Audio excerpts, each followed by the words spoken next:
Intermediate गणित में कक्षा 11 का ये अध्याय है शंकु परिच्छेद। तो इसे YouTube चैनल के माध्यम से आप तक पहुंचा रहे हैं।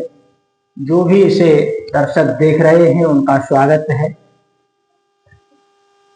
तो एक शंकु परिच्छेद नाम का अध्याय है, यहां से शुरू कर रहे हैं। तो कुछ बातें इसकी समझ लीजिए। एक खोखला शंकु लीजिए, अंदर से खोखला हो, लंब वृत्तीय शंकु हो, और इसको विभिन्न प्रकार से शंकु को काटा जाएगा और कटे हुए हिस्से में से कुछ को वृत्त, परवलय और दीर्घवृत्त कहते हैं। और ये क्या है, एक एक करके मैं समझाने का प्रयास कर रहा हूं। किसी खोखले लंबवृत्तीय शंकु को निम्न प्रकार काटा जाए।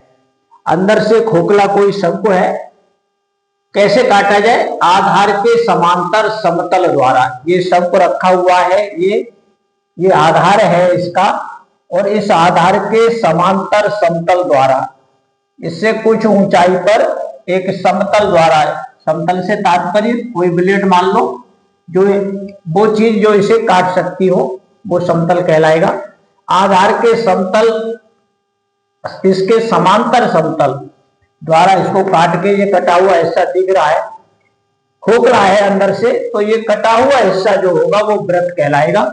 इसका इस आकृति को यदि कागज पर आप उतारना चाहें तो करीब इस तरह का आपको दिखाई देगा।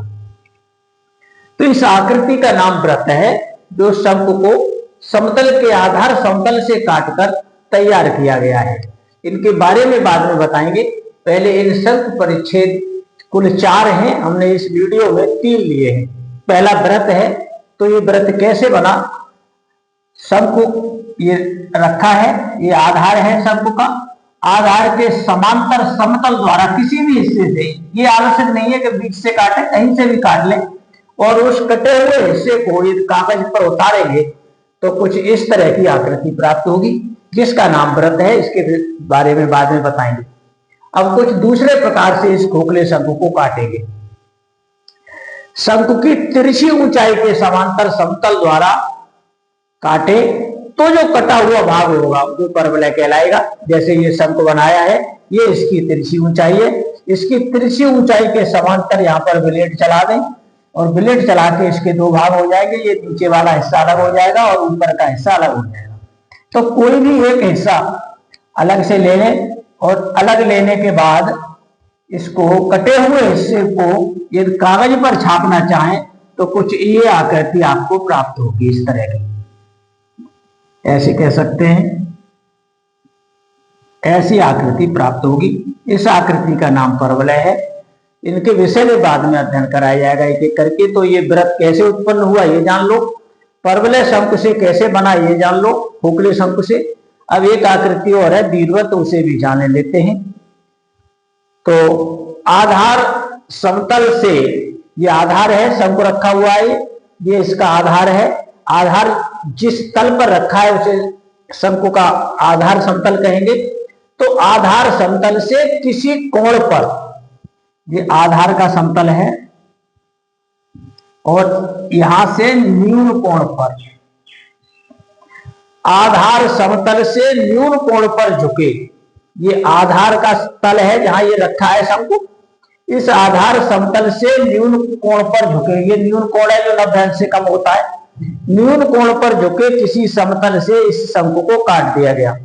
तो इस कोण पर झुके हुए यहां पर आप तिरछा ब्लेड इस तरह से चला दें शंकु पर, तो ये हिस्सा, ऊपर का हिस्सा कटा हुआ आपका अलग हो जाएगा। तो ये अलग हुआ भाग ये कागज पर छापेंगे तो करीब इस तरह की आकृति अंडाकार आपको दिखाई देगी। इस आकृति का नाम दीर्घवृत्त रखा गया है।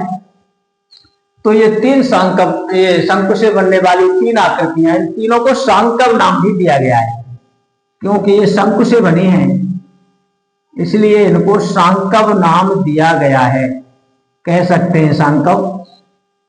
कुछ पुस्तकों में पहले चलती थी, उनमें इनको सांकव नाम दिया गया था। तो ये शंकु से बनने वाली, खोखले शंकु से बनने वाली 3 आकृतियां इस वीडियो के माध्यम से आपको बताई। इनके विषय में अलग अलग अध्ययन बाद में कराया जाएगा। एक आकृति और है, जब उसको पढ़ाएंगे उसी समय उसको शंकु से ही वो कैसे बनी उसका भी हम आपको जानकारी दे देंगे। तो एक व्रत है, ऐसे बना, परवलय तिरछी ऊंचाई के समांतर काटने से कटे हुए पोर्शन का ये आकार होता है, और आधार समतल से किसी कोण पर झुके समतल द्वारा यदि इसको काटे और कटे हुए हिस्से को यदि कागज पर छापना चाहें तो ये आकृति प्राप्त होगी, जिसे दीर्घवृत्त नाम दिया है। इस वीडियो में हम आपको इतना ही बताएंगे। ये बातें उम्मीद करते हैं कि आपकी समझ में आ गई होगी।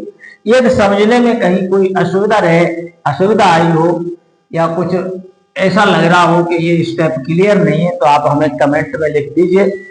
और ये वीडियो समझ में आया है और पहली बार देख रहे हैं तो चैनल को सब्सक्राइब कीजिए और वीडियो को लाइक कीजिएगा। ऐसे वीडियो आप तक आते रहेंगे। शायद ये बात आपकी समझ में आ गई होगी। धन्यवाद।